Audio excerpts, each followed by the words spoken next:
On my 21st birthday, my parents destroyed my future with a single sentence. It wasn't shouted in anger. It wasn't delivered as a cruel ultimatum during a screaming match. It was spoken casually, between bites of medium-rare steak and a sip of Pinot Noir, at an upscale restaurant downtown that I hadn't even wanted to go to. "Oh, sweetie, we closed that account out years ago," my mother said, brushing a stray crumb off her silk blouse. She didn't look up at me. She was flagging down the waiter for more bread. Julian needed the housing deposit for his junior year at Dartmouth, and with his frat dues, the numbers just didn't add up. "We figured you'd understand." The restaurant around me, the soft clinking of silverware, the low murmur of laughter from neighboring tables, the smooth jazz filtering through the speakers, suddenly fell completely silent. Or maybe the sound was just drowned out by the sudden violent roaring in my ears. "You? What?" I whispered. My hands, resting on my lap beneath the white tablecloth, began to shake. "What do you mean you closed it out?" My father sighed, a heavy, performative sound that meant I was being difficult. He set his wine glass down with a precise, authoritative click. "Let's not make a scene, Lily. Not tonight. It's your birthday. We're here to celebrate." "Celebrate what, Dad?" My voice cracked, rising just enough that the couple at the next table glanced over. I forced myself to swallow the lump of ice forming in my throat. "I am 21 today. Grandma told me before she passed away that when I turned 21, the account she set up for my tuition would transfer to my name. I've been working 30 hours a week at the campus bookstore, taking out federal loans and eating ramen for 2 years because you told me the market had dipped and the funds were locked up. I just need the login details so I can pay off my spring semester balance." My brother Julian, who sat across from me looking effortlessly handsome in a tailored blazer, scoffed softly. He was scrolling through his phone, completely detached from the conversation. "Jesus, Lily, chill out. It's just money. Mum and Dad did what they had to do. Don't ruin dinner because you're having a tantrum." "Julian, shut up," I snapped, the raw venom in my voice surprising even myself. Julian's eyes widened slightly, his thumb freezing over his screen. I had never spoken to him like that. Not once in my life. "Lily!" my mother reprimanded, her eyes flashing with sudden sharpness. "Do not speak to your brother that way. And lower your voice.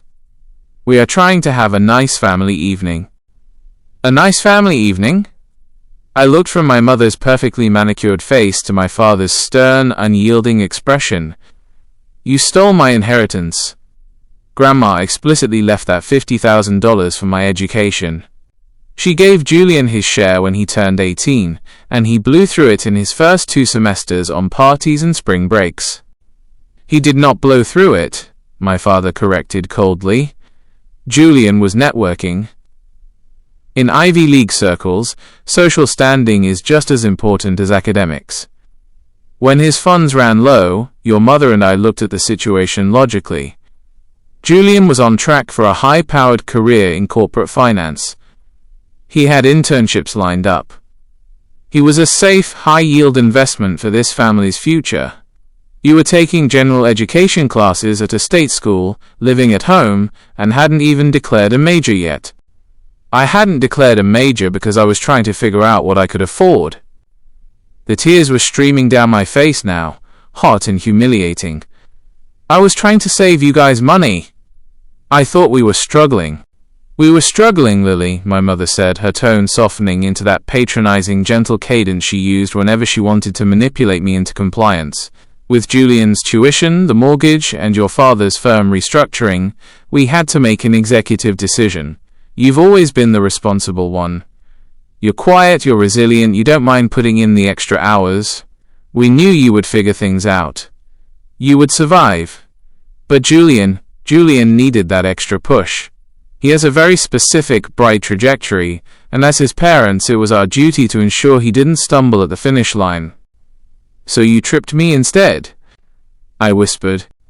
"Don't be dramatic," Julian muttered, finally putting his phone face down on the table. You're getting a degree anyway, aren't you? Who cares if you have a few loans? I'll probably be making enough to pay them off for you in 5 years anyway, if you ask nicely. He smiled, that charming, dimpled smile that had gotten him out of every speeding ticket, every failed exam, and every broken rule since we were kids. To him, this wasn't a tragedy. It was just the natural order of things. The universe revolved around Julian, and the rest of us were just celestial bodies meant to keep him warm. I looked at my parents. There was no remorse in their eyes. No guilt. Only a slight impatience. A collective desire for me to wipe my face, eat my expensive steak, and accept that my life's value was inherently lesser than my brother's. You broke the law, I said, the realization hitting me with terrifying clarity. Grandma made you the custodians of that account until I turned 21. You were supposed to manage it for me, not take it. My father's expression hardened into granite. Be very careful with your words, young lady. We are your parents. Every sacrifice we have made has been for the ultimate good of this family. If you want to get technical, we provided you with a roof over your head, food in your stomach, and a car to drive to your little job. We have more than balanced the ledger. If you choose to view a family reallocation of funds as theft, then that speaks to your own selfishness. My selfishness? I let out a broken, breathless laugh. I stood up. My chair scraped loudly against the hardwood floor, drawing the attention of half the restaurant. I didn't care. For the first time in 21 years, the crushing weight of trying to be the good girl, the quiet daughter, the invisible anchor completely snapped. Sit down, Lily, my father commanded in a low, dangerous register. No, I said. I grabbed my purse from the floor. Enjoy your dinner. I hope Julian's investment pays off, because you just lost your daughter. I turned and walked out of the restaurant, ignoring my mother's sharp, panicked whispers of my name. As the heavy glass doors closed behind me, cutting off the warmth and the noise of the dining room, the cold night air hit my face, freezing the tears to my cheeks. I was 21, I was $30,000 in debt, and I was entirely alone. To truly understand how my parents could casually steal $50,000 from their own daughter, you have to understand the ecosystem of our household growing up. I wasn't neglected in the traditional sense. I was simply treated as a secondary character in the epic saga of Julian's life. Julian was born 3 years before me, and from the moment he arrived, he was the golden boy. He was loud, charismatic, athletically gifted, and fiercely intelligent when he actually tried. My parents, Arthur and Eleanor, viewed him as the culmination of their own unrealized ambitions. My father, a mid-level corporate attorney who never quite made senior partner, saw Julian as the future Supreme Court Justice. My mother, a stay-at-home mum who lived for country club gossip, saw Julian as her ticket to high society bragging rights. And then there was me, Lily. The quiet baby who didn't cry, the toddler who played neatly with her blocks in the corner, the child who received straight A's but never demanded a party to celebrate them. Because I didn't require maintenance, I didn't receive attention. I remember my 16th birthday with agonizing clarity. I had been saving up for months from babysitting money to buy a beat-up 10-year-old Honda Civic that a neighbor was selling for $2,000. On the morning of my birthday, I walked into the kitchen hoping, praying that maybe my parents would surprise me by pitching in for the remaining $500 I needed. Instead, I walked out to the driveway to find a brand new metallic blue Jeep Wrangler wrapped in a massive red bow. My heart leapt into my throat. Mom? Dad? I gasped, looking at them with wide, tearful eyes. My mother laughed, a tinkling, joyful sound, and patted my shoulder. Oh no, silly. This is for Julian. He got his acceptance letter to the summer honors program at Yale today. We had to celebrate. But it's my birthday, I whispered, the words tasting like ash in my mouth. And we have a beautiful chocolate cake in the fridge for you tonight, sweetie, my mother replied without missing a beat. Her eyes locked on Julian as he sprinted down the driveway, screaming with delight. We just had to coordinate the delivery today. Julian needs a reliable vehicle if he's going to be driving back and forth to Connecticut this summer. You understand, right? Your little Honda project is coming along great, you'll get there soon. Julian threw his arms around my parents, lifting my mother off her feet. You guys are the absolute best. I'm going to be the only guy in the program with a new Wrangler. He didn't even look at me. He didn't say happy birthday. He just hopped into the driver's seat and revved the engine. That was the pattern of our lives.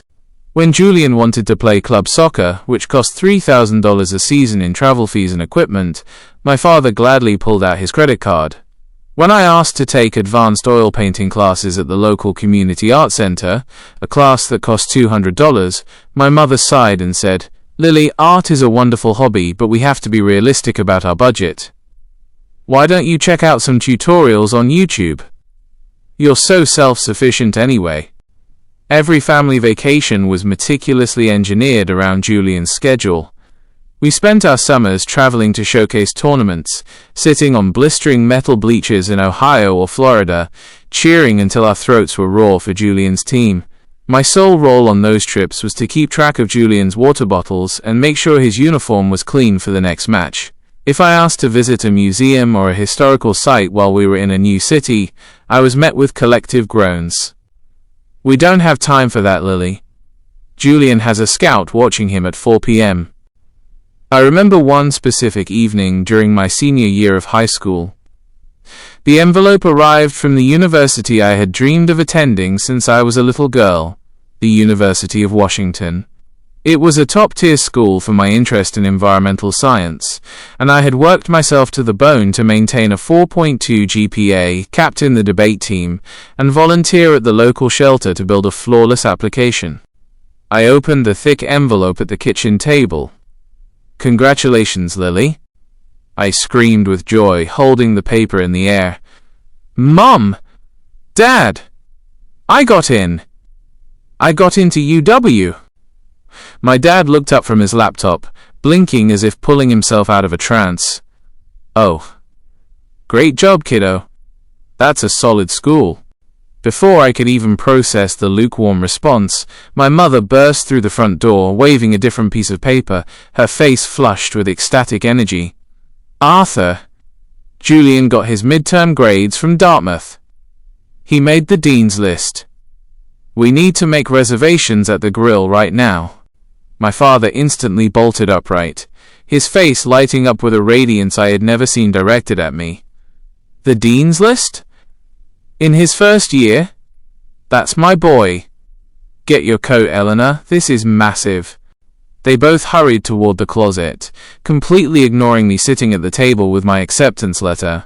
Julian walked in behind my mother, looking smug, accepting a heavy pat on the back from my dad. "Are you coming, Lily?" My mother called out over her shoulder as they headed toward the door. "We're leaving in 2 minutes."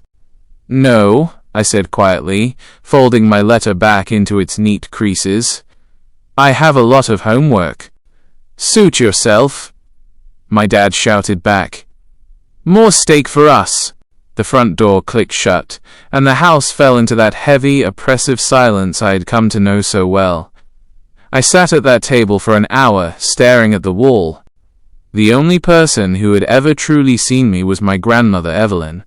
She was my father's mother, a sharp-witted, elegant woman who lived in a small, impeccably kept cottage 2 hours away.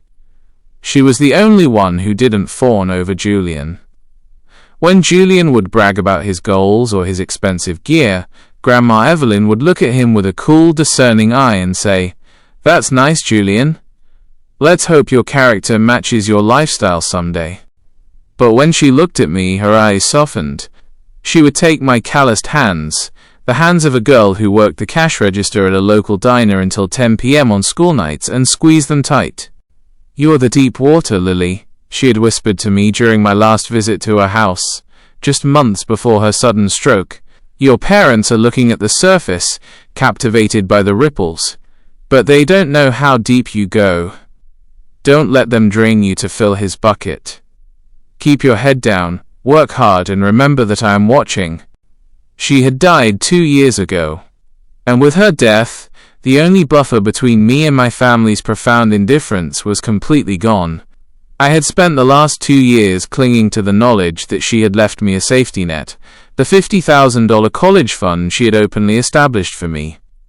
It was my light at the end of the tunnel. It was the key that would unlock my freedom, allowing me to pay off my mounting debt, move out of my parents' house permanently, and finally start a life where I wasn't an afterthought. And now, it was gone. Burned to fuel the bonfire of Julian's endless privilege.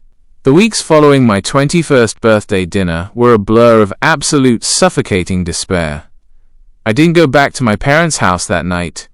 Instead, I drove my old, rattling Civic straight to my tiny shared apartment near the State University campus. I had 2 roommates who were out for the weekend, for which I was profoundly grateful. I collapsed onto my mattress on the floor and didn't move for 36 hours. The betrayal was a physical weight crushing my chest. Every time I closed my eyes, I saw my mother's casual shrug, my father's cold, analytical defense of their theft, and Julian's arrogant smirk. They hadn't just taken money, they had stolen my agency. They had looked at my sleepless nights, my double shifts at the bookstore, my anxiety over paying for textbooks, and they had actively chosen to let me suffer so that Julian could live like a king. The financial reality settled in like a slow-acting poison. I logged into my student portal and stared at my financial aid dashboard. My current balance for the upcoming semester was $8,000. My federal loan limits had been maxed out. Because my parents' income was technically too high on paper, I didn't qualify for need-based grants. I had been relying entirely on the assumption that my grandmother's trust would clear my balance and wipe out the $22,000 in debt I had already accumulated. Now I was facing the very real prospect of having to drop out of school. I couldn't sleep. I would lie awake until 4 a.m., my heart racing, calculating numbers over and over again in my head. If I take a third job, if I sleep 4 hours a night, if I sell my car... But the math never worked. I was drowning, and the people who were supposed to be my life jackets were the ones holding my head under the water. The emotional toll began to bleed into my everyday life. My grades, which had always been my pride and joy, began to slip. I couldn't focus during lectures. Every time a professor spoke about environmental policies or data analysis, all I could think about was the fact that my parents didn't think I was worth the investment. I was a bad asset. A low-yield stock. One afternoon, while working my shift at the campus bookstore, I broke down. A girl came to the register with a stack of heavy, expensive medical textbooks. The total came out to $450. She handed me a credit card, laughing and chatting with her mother on speakerphone. "Yeah, Mum, got the books. Dad already transferred the money into my account. Love you guys." A sudden, violent wave of nausea hit me. I forced the transaction through, handed the girl her bag, and the moment she walked away, I ran to the back break room, dropped to my knees by the recycling bin, and sobbed until I threw up. It wasn't fair. Why did love have to be conditional on potential? Why did I have to fight so hard for the crumbs of a life that my brother was handed on a silver platter? I stopped answering my family's group chat. I blocked Julian's number entirely. My mother sent a flurry of texts over the first week, ranging from performative worry to outright anger. "Lily, please call me. This silent treatment is immature. We did what we thought was best for the family. You need to grow up and see the bigger picture. Your father is very upset by your attitude. We paid for your dinner, and you walked out on us. A thank you would have been nice." I didn't reply to a single one. I left them on read. The silence was the only shield I had left. But the anger inside me was metastasizing, turning from a sharp, agonizing grief into a cold, hard core of pure resentment. I hated them. I hated their house, I hated their wealth, I hated their effortless, unearned comfort. I began looking into private student loans, but the interest rates were predatory, 12%, 14%. It would shackle me for decades. I was backed into a corner with no exit, staring down the barrel of a ruined future, entirely because my parents had looked at their 2 children and decided that one was a prince and the other was a peasant. 3 weeks after the birthday disaster, the front door of my apartment rattled. I was sitting at the kitchen table, a mountain of past due notices and loan applications spread out before me. My roommate opened the door, and my heart dropped into my stomach as my parents walked into our cramped, mismatched living room. My mother looked around with an expression of immediate, thinly veiled disgust, her eyes lingering on our peeling wallpaper and the thrift store sofa. My father stood tall, his hands tucked into the pockets of his expensive wool overcoat, looking like a judge presiding over a courtroom. "Lily," my mother said, stepping forward with her arms open as if nothing had happened. "Thank goodness you're here. You've been completely ignoring my calls." I didn't stand up. I stayed seated, my hands flat on top of my loan documents, covering them from view. "How did you get in here?" "Your roommate let us in, Lily." "Don't be hostile," my father said, taking a seat on the edge of our worn-out armchair, though he didn't remove his coat. "We came because this situation has gotten entirely out of hand. Your mother hasn't slept in weeks and the tension in our house is unbearable. We need to put an end to this ridiculous feud." "A feud?" I let out a sharp, bitter laugh. "A feud implies a mutual disagreement, Dad. You stole my money. You committed fraud." My father's eyes narrowed, his professional veneer cracking. "Watch your mouth, Lily. We did no such thing. We were the legal custodians of that account. We exercised our fiduciary and parental discretion to allocate those resources where they would do the most profound good for this family." "You allocated them to Julian," I said, my voice deadpan, drained of all the tears I had cried over the last month. "Because you think he's better than me."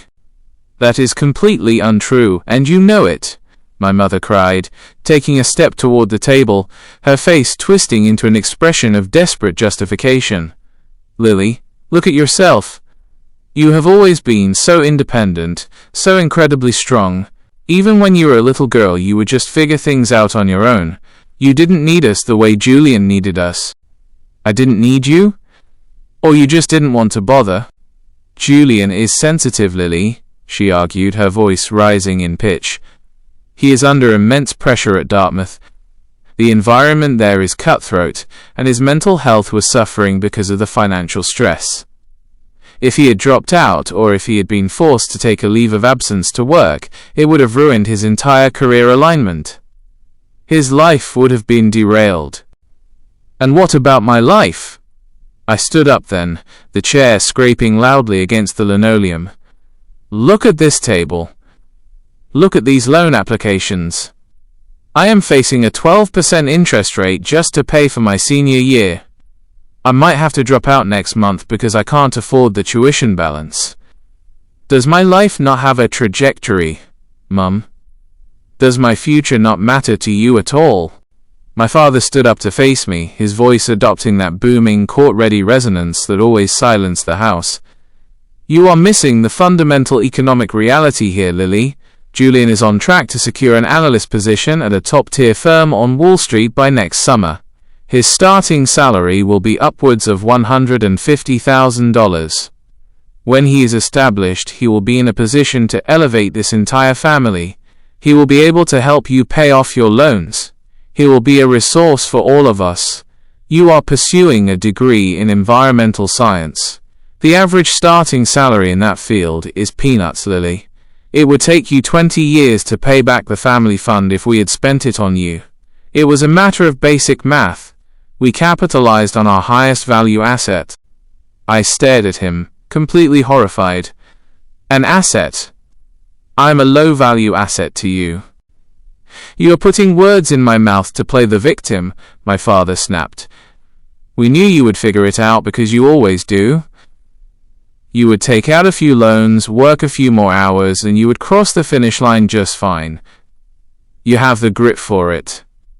Julian doesn't. He lacks that kind of resilience. We had to protect him." "So you punished me for being responsible," I whispered, the crushing weight of their logic settling into my chest. You rewarded his weakness and his entitlement, and you stole my future to do it, because you knew I wouldn't fight back. We didn't steal anything, my mother yelled, her composure completely shattering. We gave you a life, Lily. We raised you. How dare you stand there and judge us for making a difficult choice to save your brother's future? You are being incredibly selfish and vindictive. Julian is completely heartbroken by how you're acting. He feels like you're blaming him for something he didn't even do. He knew about it, I said flatly. He knew where the money came from. He joked about it at dinner.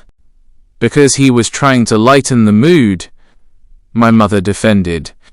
He was trying to make you feel better. Get out, I said. My father stepped forward, his eyes burning with authority. Lily, do not speak to your mother. I said, get out! I screamed, the sound tearing from my throat with a raw, primal force that shocked both of them into silence. My roommates peered out from their bedroom doors, wide-eyed. Get out of my apartment. Do not call me. Do not come here. If you don't leave right now, I will call the campus police and have you removed for trespassing. I mean it. My father stared at me for a long, tense moment, his chest heaving with indignation. He realized for the first time in his life that his legal authority and fatherly stature meant absolutely nothing to me anymore. I had nothing left for him to take. Fine, my father said, his voice dropping into a chillingly cold register. If you want to cut yourself off from this family over a financial disagreement, that is your choice. But do not look to us for a single dime of assistance moving forward. You are entirely on your own, Lily. Let's see how far your grit gets you without our name backing you up. I've been on my own my whole life, Dad, I said, my voice dropping back to a whisper. You just finally admitted it. My mother let out a sharp, offended sob, turning on her heel and marching out the door. My father followed her, slamming the apartment door behind them so hard the cheap frame rattled. I sank back into my chair, burying my face in my hands. The silence returned, heavier than before, but underneath the crushing weight of the despair, a tiny, fierce spark of survival began to harden into stone. They had cut the line. I was drifting, but I was no longer anchored to their poison. 4 days after my parents stormed out of my apartment, I was sitting in the back room of the bookstore during a 15-minute break, staring blankly at a half-eaten granola bar. My phone began to vibrate on the metal table. An unknown number with a local area code. I hesitated, assuming it was a debt collector or a telemarketer trying to sell me student loan consolidation plans, but something made me swipe answer. Hello?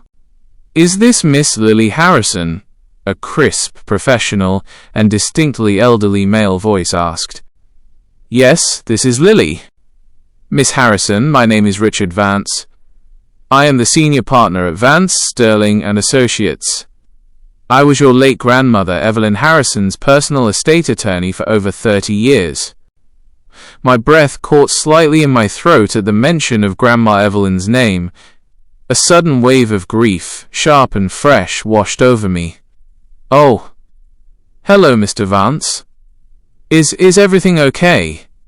I thought all of my grandmother's estate matters were settled 2 years ago. The general estate was indeed settled, Miss Harrison, Mr. Vance replied, his tone remaining perfectly measured, yet carrying a strange underlying weight. However, your grandmother left very specific conditional instructions regarding a private matter that could only be executed upon your 21st birthday. I have been tracking your date of birth, and now that you have crossed that threshold, I am legally required to request an in-person meeting with you at your earliest convenience. I frowned, my mind racing. A meeting? Is it about the college fund? Because if it is, my parents already closed that account out. They used it. There was a long, distinct pause on the other end of the line. I could hear the faint sound of papers shuffling. Yes, Mr. Vance said quietly, his voice losing a bit of its clinical edge and softening into something resembling pity. I am aware of the custodial account status, Miss Harrison. But no, this is not about that particular fund. This is regarding a separate, private trust. Your grandmother explicitly stated that this meeting must occur without the knowledge or presence of your parents or your brother. My heart gave a sudden, violent thud against my ribs. A separate trust? I don't understand. Grandma didn't have anything else, did she? My dad said her house and her savings were split between him and the general family fund. Your father was aware of the assets that your grandmother allowed him to see, Mr. Vance said, his words measured and precise, carrying the distinct weight of a man who held a lot of secrets. Evelyn Harrison was an extraordinarily intelligent woman, Miss Harrison. She understood her family dynamics perfectly. Now, can you come to my office downtown tomorrow morning at 10 o'clock? I assure you it is of the utmost importance to your future. I looked down at my hands, which were shaking again. Tomorrow was a Thursday. I had an environmental chemistry lecture at 10 and a shift at the bookstore at noon, but the tone of Mr. Vance's voice, the absolute certainty, the hidden depths beneath his words, made the hairs on the back of my neck stand up. Yes, I said, my voice barely more than a whisper. I can be there. Excellent. I will text you the address and parking validation information. Please bring 2 forms of government identification and your official university enrollment verification document. Have a good evening, Miss Harrison. The call clicked shut.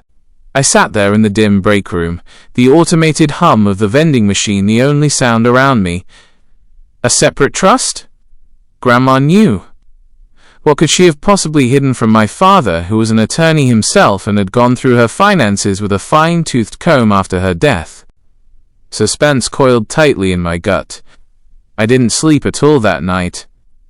I tossed and turned, watching the red digital numbers of my alarm clock slowly tick away the hours. It felt like I was standing on the edge of a massive cliff, looking down into a dense fog, unsure if the drop would kill me or if there was water waiting below. The office of Vance, Sterling & Associates looked exactly how you'd expect a multi-generational estate law firm to look. Heavy mahogany doors, walls lined with leather-bound legal texts, and a quiet solemnity that felt miles away from the chaotic campus life I had left behind an hour ago. Richard Vance was an elegant, elderly man with sharp grey eyes and a tailored suit that probably cost more than my car. He greeted me warmly, personally pouring me a cup of tea before gesturing for me to sit across from his massive desk. Thank you for coming on such short notice, Miss Harrison, he said, opening a thick, cream-colored manila folder. I know you must have many questions. Let me get straight to the heart of the matter. Your grandmother, Evelyn, was a woman of immense foresight.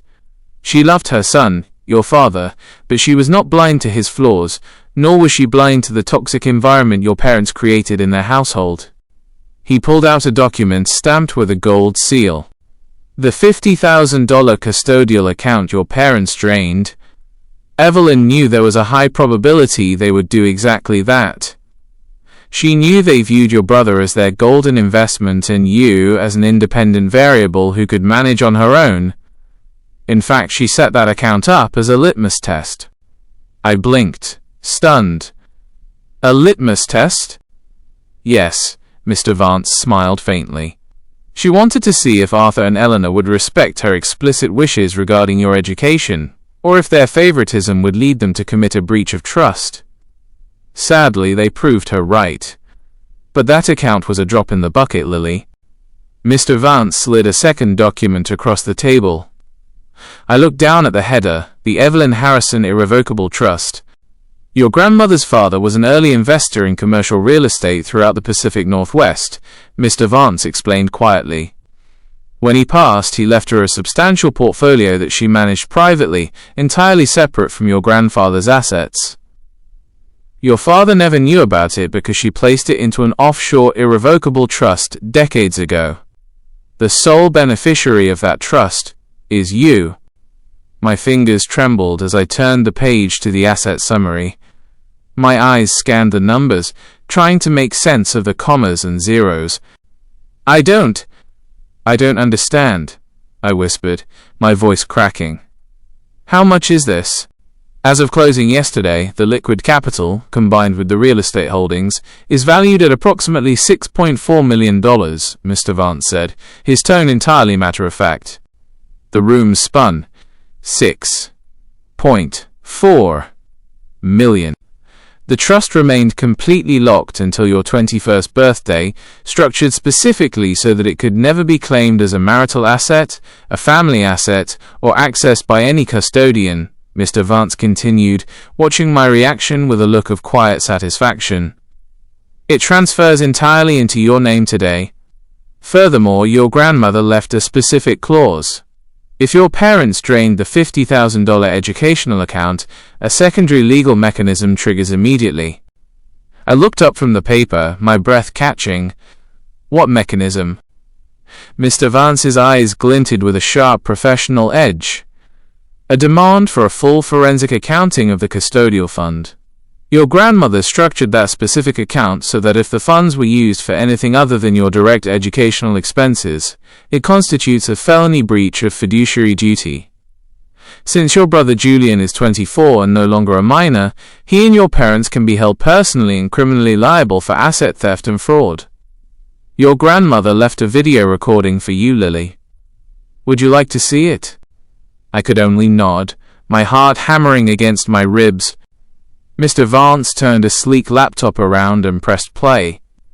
The familiar, beautiful face of my grandmother filled the screen. She was sitting in her favorite armchair, looking frail but fiercely alert. "Hello, my lovely Lily," Grandma Evelyn's voice echoed through the quiet office, instantly bringing hot tears to my eyes. "If you are watching this, it means you are 21, and it means Arthur and Eleanor have done exactly what I feared they would do. They took what belonged to you to feed Julian's insatiable appetite." She sighed, a gentle, sorrowful sound. "I told you once that you are the deep water, Lily. Your parents are fools who chase ripples. I hid this wealth from my own son because I knew he would use it to ruin Julian completely and leave you with nothing. I wanted you to learn your own strength, to know that your value doesn't come from their approval. But I never intended for you to suffer forever. This money is yours. Build your dreams, protect the earth like you've always wanted to, and don't look back. As for your parents, justice is a dish best served cold, and I have given you the ledger. You decide whether to balance it. I love you, my brave girl." The screen went black. I sat there for a long time, the tears streaming down my face, but they weren't tears of grief anymore. They were tears of a profound, shattering liberation. The invisible girl was gone. In her place stood someone with the power to completely rewrite the rules of the game. "Miss Harrison," Mr. Vance said softly, handing me a pen. "The paperwork is ready. Once you sign, the funds will be transferred to a private management account under your sole control. And then, we can discuss how you wish to handle your family." I took the pen. My hand didn't shake anymore. "Let's sign," I said, a cold, calm certainty settling deep into my bones. "And then, Mr. Vance, I think it's time we show my family exactly what happens when you invest in the wrong asset." For the next 6 months, I lived a double life. To the world, I was still Lily Harrison, the quiet senior working 30 hours a week at the campus bookstore. I didn't buy a new car. I didn't move into a luxury penthouse. I stayed in my cramped apartment, paid off my student loans in one silent, lump sum wire transfer that left my financial aid advisor speechless, and quietly funded a brilliant environmental research project for my graduation thesis. But behind the scenes, Richard Vance and I were setting a trap. As Grandma Evelyn had arranged, the moment I signed the trust paperwork, a formal legal demand for a forensic accounting of my stolen educational fund was served to my parents. Because my father was an attorney, he knew instantly what it meant. If they couldn't prove that the $50,000 went directly to my tuition, they were facing felony fraud charges and the potential stripping of his legal license. The panic in my family's household was instantaneous. The group chat I had ignored for months suddenly exploded. My mother called me 50 times a day. My father sent frantic emails, his arrogant, booming tone completely replaced by desperate, tightly wound legal bargaining. Lily, we need to talk immediately. There has been a massive misunderstanding regarding your grandmother's old accounts. Please call your father before this escalates. Lily, please. Your father's career is on the line. We can give you the $50,000 back. We will take out a loan. Just withdraw the legal inquiry. I didn't reply. I let the silence do the heavy lifting. I wanted them to stew in the exact same suffocating panic they had inflicted on me for years. The climax came on a rainy Tuesday evening, exactly 2 weeks before my university graduation. I agreed to meet them one final time. Not at their house, and not at a flashy restaurant, but in the glass-walled conference room of Vance, Sterling and Associates. When I walked into the room, my parents and Julian were already sitting there.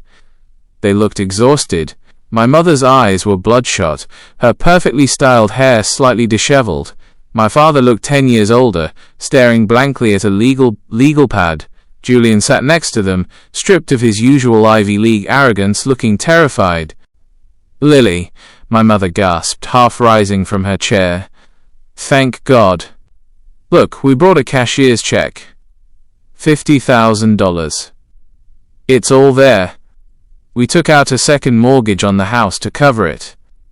Just tell your lawyer to drop the charges. I didn't take the check. I sat down at the head of the table, with Mr. Vance standing quietly behind me like a sentinel. Sit down, Mum, I said. My voice was calm, steady, and utterly devoid of emotion. My father looked up, his eyes narrowing as he took in the setting, the high-end law firm, and the way Mr. Vance stood respectfully behind me. Lily, how are you paying for a senior partner at Vance and Sterling? What is going on here? I'm not paying him, Dad. Grandma Evelyn is, I said smoothly. I slid a copy of the irrevocable trust summary across the polished mahogany table. My father, running on pure legal instinct, picked it up. As his eyes scanned the asset sheets, the commas, and the final valuation of $6.4 million, the color completely drained from his face. His jaw literally dropped open. $6 million? My father choked out, his voice barely a squeak. Evelyn had an offshore real estate portfolio. She left it all to you. What? Julian snapped, leaning over his father's shoulder to look at the papers. His eyes widened. $6 million? To Lily? That's impossible. She's a state school student. Dad, tell me this is a joke. It's not a joke, Julian, I said, looking directly at my brother. Grandma saw right through all of you. She knew you were an entitled, spoiled drain on this family. She knew Mum and Dad would steal my crumbs to feed your ego. So she made a choice. She hid her real wealth where you could never touch it. Lily, sweetie, my mother stammered, her face twisting into a horrifying, desperate smile as she reached across the table to try and grab my hand. I pulled it back. We are your parents. We love you so much. We only did what we thought was best at the time. If we had known Grandma had this kind of money, we would have never. If you had known, you would have stolen this too, I interrupted coldly. You called me a low-value asset, Dad.